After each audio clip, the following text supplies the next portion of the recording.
serie de ventajas. Fiscal, gracias por estar en 6 AM y buenos días para usted. Buenos días, Gustavo, a la mesa de trabajo y a la audiencia el día de hoy.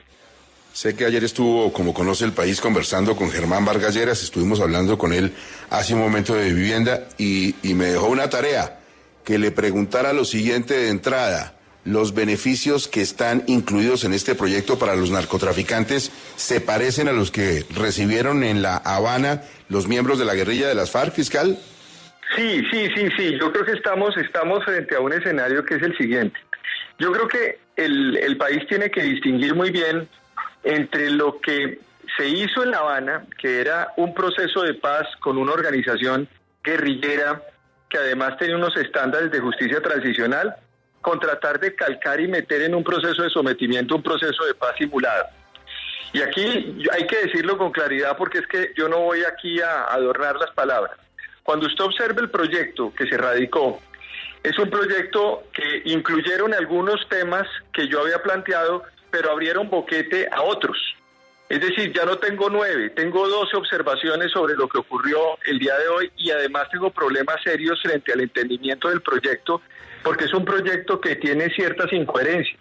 Pero en primer lugar, Gustavo, cuando usted dice, o cuando le dicen en el proyecto, que se benefician por principios de oportunidad personas que han cometido el concierto para delinquir agravado, yo simplemente quiero, para que la opinión pública entienda, es un principio de oportunidad. Es decir, un principio de oportunidad es una suerte de indulto, es una suerte de salida de la gente a las calles, que es parecida a la 1820, a la ley 1820 de indulto de diciembre del 2016 en el marco del acuerdo de paz. ¿Qué es lo que se hacía? Inmediatamente los grandes cabecillas tenían que responderle ante la JEP y los otros salían por proceso de indulto con una serie de delitos para efecto de poder culminar o cerrar ese acuerdo de paz.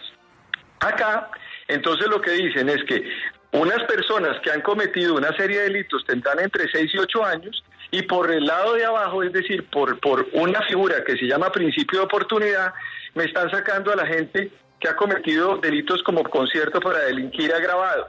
¿Y sabe cuáles son? Para que ustedes entiendan, aquellos, según el artículo 340, que han cometido el delito de genocidio, desaparición forzada, tortura, desplazamiento, tráfico de niñas, niños, adolescentes, trata de personas, tráfico de migrantes, homicidio, terrorismo, tráfico y porte de estupefacientes, drogas tóxicas, secuestro, extorsión, enriquecimiento ilícito, lavado de activos, testaferrato, y ahí están una serie de disposiciones.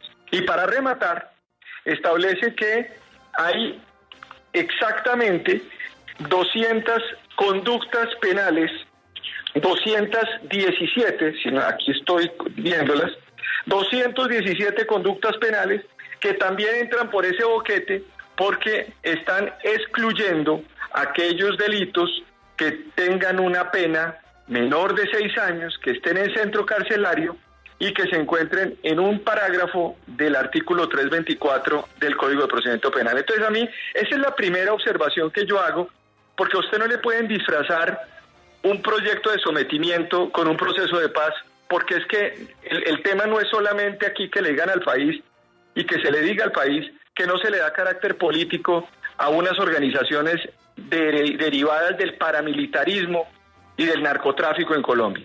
El problema no es solamente eso.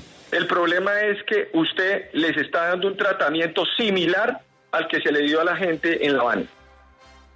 Claro. Fiscal, mire, aquí hay una cosa que es determinante y es fundamental. Estamos enfrentados a una serie de delincuentes que, como usted dice, se dedican a todo menos a una ideología política. Delincuentes rasos, narcotraficantes y dedicados a otra serie de cosas, minería ilegal.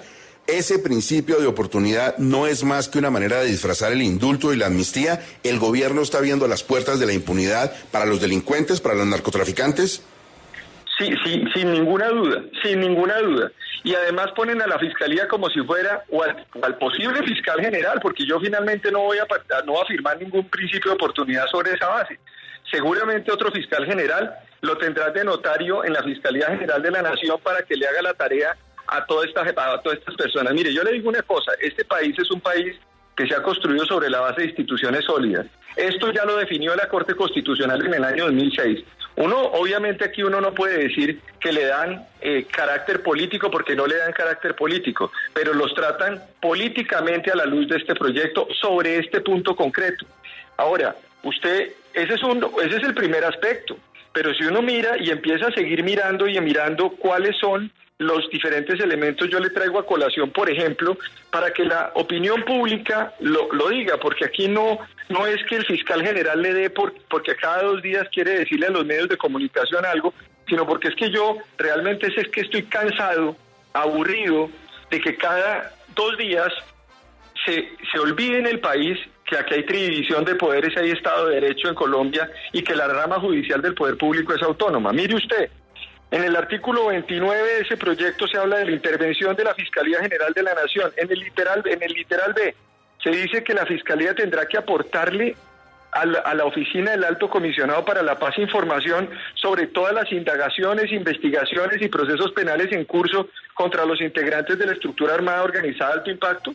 Discúlpeme, entonces ¿dónde queda la separación de poderes? Que la Fiscalía no es subalterna de la rama ejecutiva. La Fiscalía es rama judicial del poder público. Y la Fiscalía, por supuesto, que puede colaborar en un sometimiento sobre la base de su autonomía y su independencia, no sobre la base de la sujeción. Nos meten en unas comisiones de verificación de listas con todas las entidades del Ejecutivo como si la Fiscalía fuera parte del Ejecutivo. Nosotros no somos parte de ningún Ejecutivo. Entonces, esos son algunos temas, Gustavo, que simplemente podría decirle. Hay otros más. La libertad provisional condicionada. Por ejemplo, para que ustedes me entiendan y la opinión pública entienda. Una persona comete un delito y está condenada a 40 años de prisión hoy en Colombia. Y lleva 8 años en la cárcel. Sale la ley e inmediatamente se va el abogado y solicita la libertad de esa persona y se va para la calle hasta tanto haya una sentencia proferida por un juez colectiva.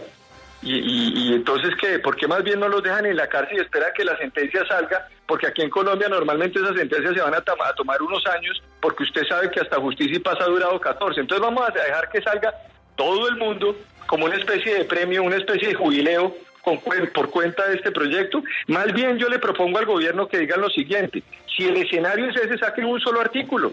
Y no más, no 55, un solo artículo. Queremos sacar a todos los narcotraficantes y paramilitares de las cárceles del país y nos damos el debate entonces todos, pero no es necesario sacar 58 para discutir sobre estos temas en Colombia.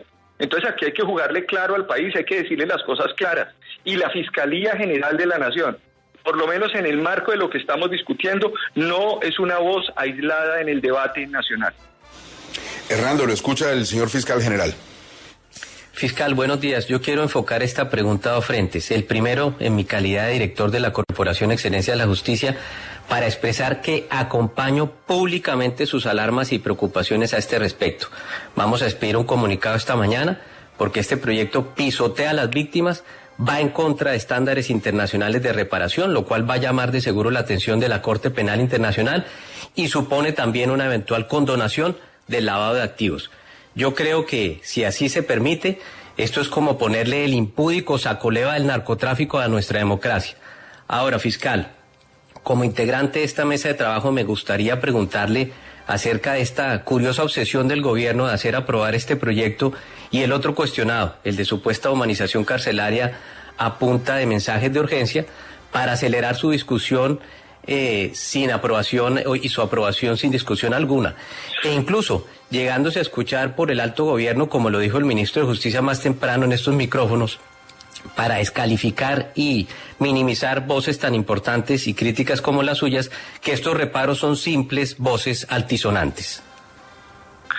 Bueno, en primer lugar yo agradezco además el esfuerzo también de diversas organizaciones y llamo la atención de los diferentes gremios, de las instituciones, de los industriales, de todas las personas del país para rodear las instituciones que estamos haciendo esta tarea en protección a la institucionalidad colombiana. Aquí el 7 de agosto del año pasado no perdió las elecciones la Constitución política. Y quiero decirle que las elecciones son un simple mecanismo accidental dentro de la historia de una democracia. Aquí las instituciones son fuertes y son válidas. En ese sentido, quiero decir lo siguiente. Yo no tengo ningún inconveniente y no voy a entrar en un debate personal con el ministro de Justicia ni con ningún funcionario del gobierno nacional. Mis debates son, como lo ha visto el país, en los últimos 2 meses, 3 meses, en el marco de todo lo que ha venido ocurriendo, son debates de fondo, con argumentos, con normas constitucionales, en defensa de la institucionalidad. El ministro considera que mi voz es una voz altisonante.